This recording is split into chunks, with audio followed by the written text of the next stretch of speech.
Hello friend, स्वागत है आपका आज की कहानी में। आज हम आपको बताने जा रहे हैं अकाल मृत्यु के बारे में। मरने के बाद हमारे शरीर के साथ क्या होता है। तो आइए कहानी शुरू करते हैं। शुरू करने से पहले चैनल को लाइक करें, सब्सक्राइब करें, ज़्यादा से ज़्यादा शेयर करें। तो शुरू करते हैं आज की कहानी। ने जन्म लिया उसकी मौत भी तय है। यह एक ऐसा सच है जिसे बदला नहीं जा सकता, परंतु क्या करने के बाद हर किसी को मोक्ष मिलता है? इसका सीधा उत्तर है नहीं। इनमें से कुछ ऐसे भी होते हैं जिनकी आत्मा सदियों तक पृथ्वी लोक में ही रह जाती है। इसका कारण है कि उनकी काल मृत्यु हो जाती है। आपने कई बार देखा होगा कि आए दिन लोग सड़क दुर्घटना या फिर किसी आपदा का शिकार हो जाते हैं और अपनी जान गंवा बैठते हैं। ऐसी मौतों को धर्मशास्त्रों में काल मृत्यु कहा गया है। काल मृत्यु वह स्थिति है जब शरीर तो नष्ट हो जाता है लेकिन आत्मा संसार में ही बनी रह जाती है।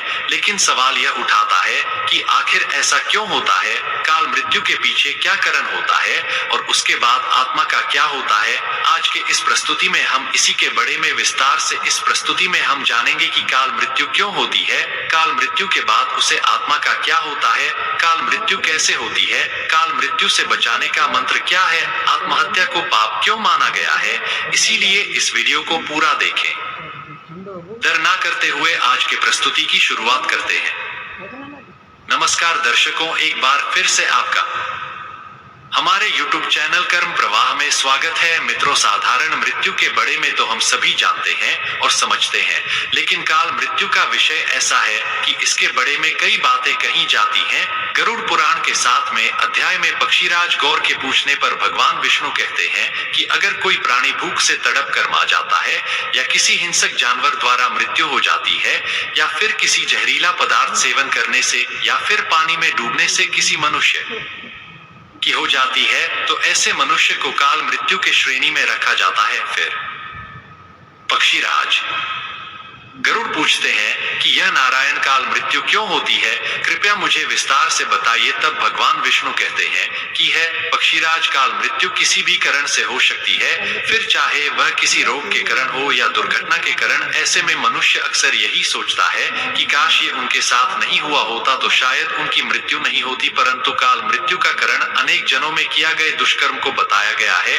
फिर गरुड़ देव पूछते हैं कि है भगवान, जब वेदों में मनुष्य की उम्र 100 साल निश्चित की गई है तो उनकी काल मृत्यु क्यों हो जाती है? इस सवाल के उत्तर में श्रीहरि बताते हैं कि यह सच है। वेदों में मनुष्य की उम्र 16 साल निर्धारित की गई है, परंतु इसमें दुष्कर्म को नहीं मिलाया गया है। यानी हर इंसान की मृत्यु तभी होती है जब उसके पास धर्म कार्यों के लिए शक्ति नहीं होती है या फिर उसका शरीर उसे धर्म कार्य करने की इजाजत नहीं देता। इसके अलावा जब कोई इंसान अपनी इच्छा से धर्म कार्यों को त्याग देता है तो पृथ्वी पर उसके जीवन की अवधि कम होती जाती है। देखा जाए तो हर इंसान का कर्म ही उसका धर्म होता है।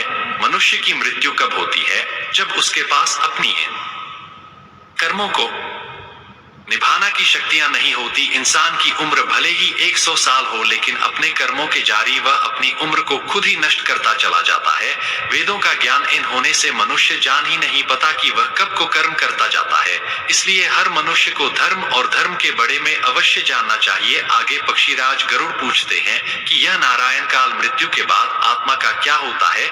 तब श्री हरि बताते हैं कि मनुष्य के जीवन के चक्र निश्चित है। काल मृत्यु को प्राप्त होने वाले जो मनुष्य इस चक्र को पूरा नहीं कर पाते उसे मृत्यु के बाद भी कई प्रकार के कष्ट भोगनी पड़ते हैं। दरअसल अचानक ही मृत्यु होने की वजह से मनुष्य की इच्छा, कामना और तृष्णा बनी रहती है जो कभी पूरी नहीं हो पाती। ऐसे में शरीर तो नष्ट हो जाता है लेकिन आत्मा का मोह नहीं छूटता। स्थिति में काल मृत्यु वाली आत्माएं अपने परिजनों या जीवित लोगों को कष्ट पहुंचती है और अपनी मनोकामनाएं पूरी करने का भी प्रयास करती हैं। यह आत्माएं प्रेत और पिशाच यानी में कई वर्षों तक यही भटकती हैं। आगे श्री हरि बताते हैं कि प्राकृतिक मौत से करने वाले मनुष्य को 13 या 45 दिन में दूसरा शरीर प्राप्त हो जाता है। वह आत्मा प्रेत यानी से मुक्त होकर अपने कर्म तथा अगले जन्म के लिए यमलोक पहुंच जाती है। जबकि काल मृत्यु में व्यक्ति भूत प्रेत पिशाच कुछ मंडा ब्रह्म राक्षस बेताल और छत्रपाल यानी में भट्ट राहत है। उनकी आत्मा को आसानी से शांति नहीं मिलती। फिर आगे पक्षियों हैं। तब श्री हरि बताते हैं कि काल मृत्यु में आत्महत्या को सबसे निकले दज पर रखा जाता है। आत्महत्या आत्महत्या करना सबसे बड़ा पाप है। गीता की दृष्टि से यह एक घिनौना कृत्य है। आत्महत्या ईश्वर का निराधार और अपमान है।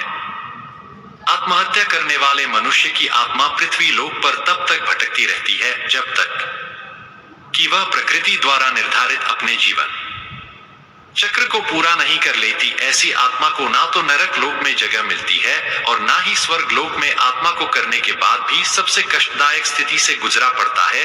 यह आत्माएं अपनी तमाम इच्छाओं की पूर्ति के लिए अंधकार में तब तक भटकती रहती हैं जब तक कि उनका जीवन चक्र पूरा नहीं, क्योंकि यदि मनुष्य आत्महत्या करता है तो उसके कर्म और उसे शरीर कार्य पूरा नहीं होता। इसलिए आत्महत्या नहीं करनी चाहिए। मित्रों, आत्महत्या करने वाली आत्माओं के कष्ट को तो नहीं कम किया जा सकता, लेकिन गरुड़ पुराण में काल मृत्यु को प्राप्त मनुष्य की आत्मा की शांति के कई मार्ग बताए गए हैं। आधे करुण देव पूछते हैं कि हे त्रिलोकीनाथ, काल मृत्यु वाली आत्माओं की शांति के लिए उनके परिजनों को क्या करना चाहिए। तब भगवान विष्णु बताते हैं कि काल मृत्यु प्राप्त मनुष्य के परिजनों को नदियां तालाब में तर्पण करना चाहिए। साथ ही अमृत आत्मा की इच्छा की पूर्ति के लिए पिंडदान और दान पुण्य जैसे सत्कर्म करनी चाहिए ताकि उनकी आत्मा को जल्द ही मुक्ति मिल सके। यह सत्कर्म कम से कम 3 से 4 वर्षों तक करना चाहिए, तब जाकर कहानी काल अमृत आत्मा को मुक्ति मिल पाती है और उनके नए जीवन की शुरुआत होती है।